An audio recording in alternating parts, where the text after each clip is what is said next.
अस्सलामु अलैकुम नाजरीन। एक रवायत में है कि जब तालूत ने जालूत की लड़ाई पर फतह पाई तो कौम बन इसराइल ने इनसे कहा कि तुमने जो वादा किया था कि जालूत को जो मारेगा इसको आधी सल्तनत और अपनी बेटी से शादी करूँगा, लिहाजा अपना आप वादा पूरा करो। यानी हज़रत दाऊद अलैहिस्सलाम को आधी सल्तनत और अपनी बेटी ब्याह दूँगा। ये सुनकर तालूत ने कहा कि मेरी बेटी बहुत खूबसूरत है और इस दाऊद अलैहिस्सलाम का रंग जर्द है और कबोदे चशम भी है, इसलिए मैं अपनी बेटी की से शादी नहीं करूँगा। और जब हज़रत दाऊद अलैहिस्सलाम को मालूम हुआ तो उन्होंने भी इनकार कर दिया और ये कहने लगे कि अगर वो ऐसा कहता है तो मैं भी इसके यहाँ शादी ना करूँगा। एक रवायत में है कि बल आखिर तालूत ने अपनी बेटी को हज़रत दाऊद अलैहिस्सलाम से ब्याह दिया और अपनी निस्फ सल्तनत भी दे दी। इसके बाद जब तालूत ने देखा कि लश्करी लोग हज़रत दाऊद अलैहिस्सलाम से बहुत मुवाफ़क़त रखते हैं तो इसने अपने दिल में खौफ किया कि ऐसा ना हो कि वे मेरी सल्तनत को छीन ले।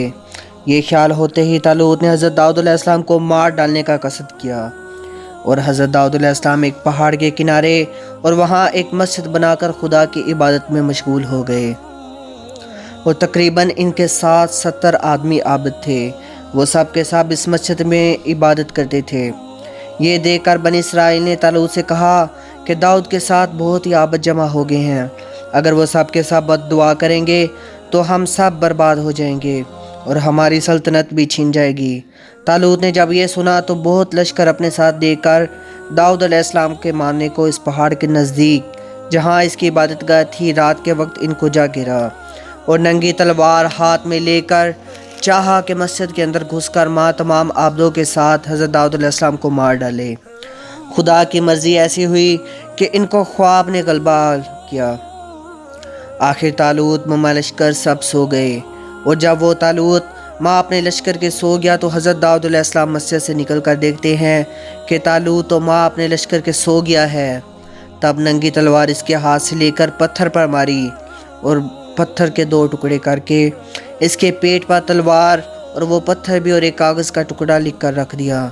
जो चिराग जल रहा था वो भी बुझा दिया और इस कागज़ के टुकड़े पर ये लिखा था कि ए तालूत, ये तेरी तलवार मैंने पत्थर पर मारी और पत्थर के 2 टुकड़े कर दिए। अगर तेरे पेट पर मारता तो तेरे पेट के भी 2 टुकड़े काट डालता और फिर तुझको खबर ना होती, कोई भी तेरी फरियाद को ना पहुँचता। बस बेहतरी तेरी इसी में है कि तू उठकर यहाँ से चला जा और इन आबदों के मारे जाने का इरादा बिल्कुल तर्क कर दे, वरना आखिरत में भी तू गुनाहगार होगा। जब रोज़ रोशन हुआ और तालूत अपनी नींद से बेदार हुआ तो वो देखता है कि अपनी तलवार और एक कागज़ का टुकड़ा और 2 पत्थर पेट पर रख डर कर उठ खड़ा हुआ और फ़ौरन पशेमान होकर बैतुल मुक़द्दस में चला गया। और इधर हज़रत दाऊद अलैहिस्सलाम अपने तमाम आबदों के बात इलाही में मशगूल हो गए। फिर कुछ रोज़ बाद तालूत ने हज़रत दाऊद अलैहिस्सलाम के पीछे चंद सिपाही भेजे कि तुम जाकर दाऊद अलैहिस्सलाम को माँ इस जमात के शबो खून करके मारो। तब वो मरदूद हज़रत दाऊद अलैहिस्सलाम और इनके साथी आबदों के मारने के वास्ते गए। इत्तफाकन इस शब को हज़रत दाऊद अलैहिस्सलाम अपनी इबादतगाह से बाहर निकले थे और इनकी जमात के आबद लोग मस्जिद के अंदर ही थे। इन लोगों ने मस्जिद के अंदर जाकर तमाम आबदों को मार डाला। जब तालूत को खबर हुई कि तमाम आबद मारे गए और हज़रत दाऊद अलैहिस्सलाम बच गए, दर हकीकत मतलब इसका हज़रत दाऊद से था और इन आबदों के मारे जाने से वो बहुत परेशान हुआ और दाऊद अलैहिस्सलाम को बुला भेजा ताकि वो अपनी बेटी को इनके साथ ब्याह दे और अपनी तकसीर की अज़रदारी करे। जब इसके कासों ने हज़रत दाऊद अलैहिस्सलाम से जाकर कहा कि आपको तालूत बादशाह बुलाता है, आप हमारे हमरा चलिए, वो आपसे अपनी तकसीर की माफ़ी चाहता है। हज़रत दाऊद अलैहिस्सलाम ने इस बात को सुनकर इनसे कहा कि तालूत ने गुनाह कबीरा किया है क्योंकि इसने बेगुनाह मुसलमान आबदों को मार डाला है और इसने तो मुझे भी मार डालने का कसद किया था। जब तक वो लड़ाई में ना जाएगा और बावजहर आबद के एक काफिर को जब तक ना मारेगा मैं वहाँ ना जाऊँगा। पास कास्तों ने ये बातें अपनी बादशाह तालूत से जाकर कहीं और बादशाह तालूत ये बातें सुनकर अपने किरदार पर बहुत ही पशेमान हुआ और हज़रत दाऊद के हस्बे फरमान वो लड़ाई के मार्के में जा खड़ा हुआ। अचानक एक तीर दुश्मन की तरफ से आया और इसके सीने पर ऐसा लगा कि पुष्ट से निकल गया, बस वहीं इसकी जान निकल गई। ये देखकर इसका पूरा लश्कर हज़ीमत पाकर वापस गया।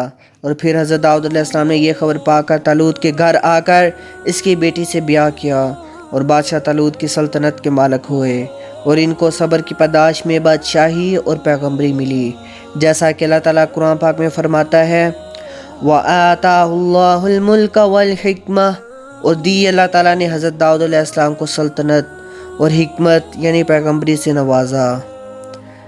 حضرت داؤد علیہ السلام نے اس کی بیٹی سے نکاح کیا اور پھر تمام سلطنت پر قابض ہوئے رہے، ہمیشہ عدل و انصاف سے بادشاہی کرتے رہے۔ واللہ اعلم بالصواب۔ پلیز اس چینل کو سبسکرائب کر دیں اور بیل آئکنز دبا دیں تاکہ مزید آنے والی نئی ویڈیوز اور اپڈیٹس آپ کو بر وقت ملتی رہیں۔ شکریہ، اللہ حافظ۔